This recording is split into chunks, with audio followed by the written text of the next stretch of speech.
olsa farklılar. Çünkü biz bu vətənin arıyıq. Haydi! Azərbaycan, onlar yurdum mənim. Sən namusun, qeyrətimsən vətənim. Azərbaycan, onlar yurdum mənim. Sən namusun, qeyrətimsən vətənim. Sən namusun, qeyrətimsən vətənim. Köydə şəhərlərimizin ruhu şaddır. Şaddır çünki Azərbaycan bütövdür. Zəfərin mübarək vətən. Duman içərisində zəfərlər yürüş edərik biz.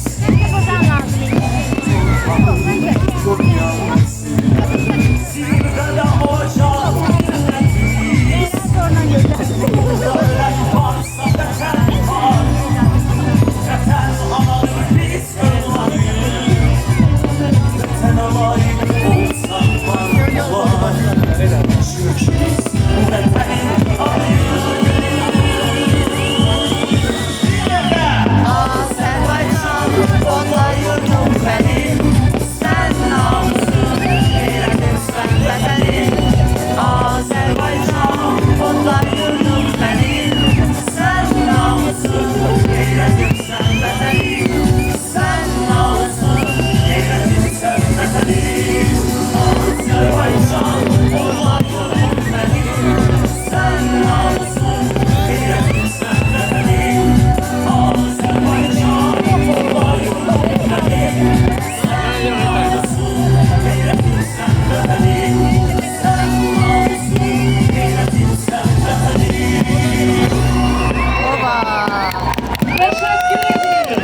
Eşq olsun bizə, Azərbaycanlılara. Bu torpaqda şənliklər olacaq, toylar olacaq. Qarabağ çiçəklənib Gülistana çevrilir. Elimin obamın hər bir nöqtəsində, hər bir mahalında, hər bir bölgəsində ürəyi sevgi dolu, vətənə sevgi dolu insanlar yaşayır. Şəhidlərimizə ehtiram, veteranlarımıza, qazilərimizə sevgi, ordumuza sevgi, Ali Başkomandanımıza təşəkkür. Mən fəxr edirəm ki, Azərbaycanlıyam. Değerli savaşçılarımız, karşınızda halk artisti 100% F.A. Kızıl Şegir Faik Ağayev'ydi Eşk olsun bir alkışlarınızla. daha söyleyirik. Aziz savaşçılarımız, bugünkü tədbirimiz yekunlaşır. Hər birinizə təşəkkürümüzü bildiririk. Zəfərimiz mübarək olsun.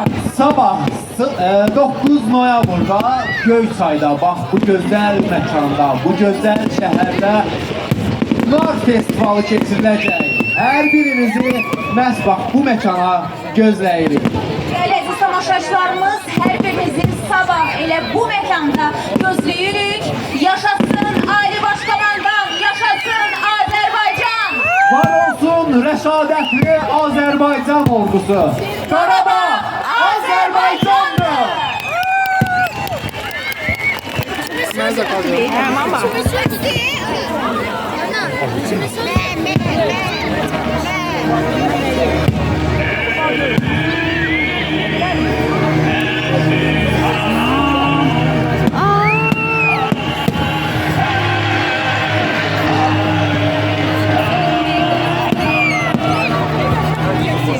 Anamın anası sen.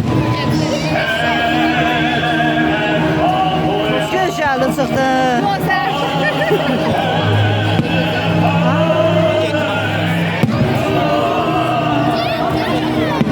Anamın anası sen. Anamın anası. Azərbaycan. Yaşlı